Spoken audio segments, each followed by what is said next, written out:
Vanessa, um pouquinho nesse debate foi falado bastante sobre a importância dos dados, né? Então, você avalia que o compartilhamento de dados e de risco entre os players do mercado é um fator, né, o primeiro passo para conseguir melhorar e tirar do papel as formas de pagamento, novas formas de pagamento? Eu acho que hoje realmente o acesso aos dados é um desafio para a implementação desses acordos. Porque os sistemas de informação, eles foram a princípio desenvolvidos pensando no modelo de fee for service, que foi o que existiu e que ainda existe em muitas situações como prática no mercado. E os sistemas funcionam bem para esse modelo. Quando a gente pensa no hospital assumindo parte desse risco da variabilidade, das complicações e tendo a responsabilidade de controlar essa utilização, a gente já começa a ter que documentar informações e cobrar de um jeito que os sistemas não estão preparados para fazer.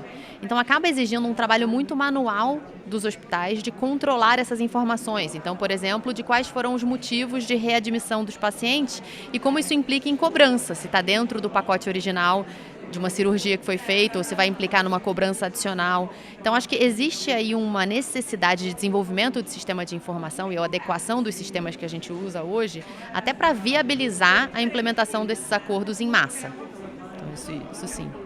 Além desse desafio, né, dos dados de implementação de tecnologia, quais são os outros desafios que você identifica, né, para tirar essas formas de pagamento do papel?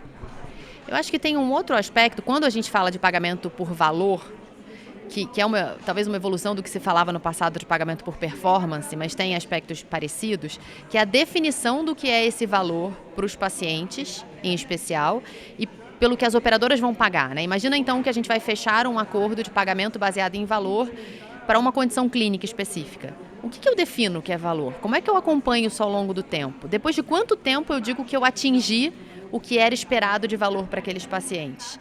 Então, essa parametrização dos acordos, ela é bastante complexa e acaba implicando numa discussão caso a caso do que vai ser coberto, do que não, e isso acaba levando tempo. Então, talvez, se a gente, não sei nem se isso é viável, mas se a gente pensasse numa definição macro de parametrização desses acordos e a gente já tivesse algumas referências para seguir, isso agilizasse a negociação desses novos modelos de pagamento.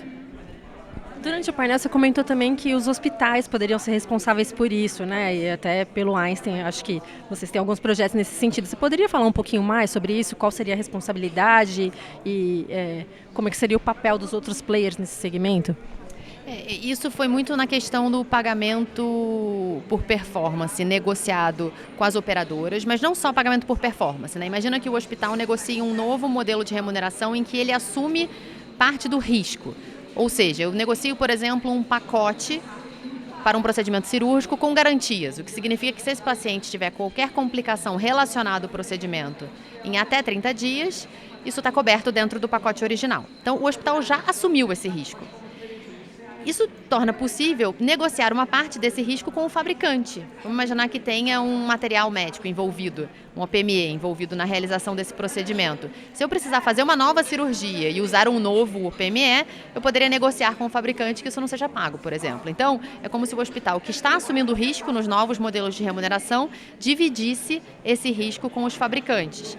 Então, eu acho que o hospital é um player importante na viabilidade desses acordos de compartilhamento de risco, em especial na saúde suplementar.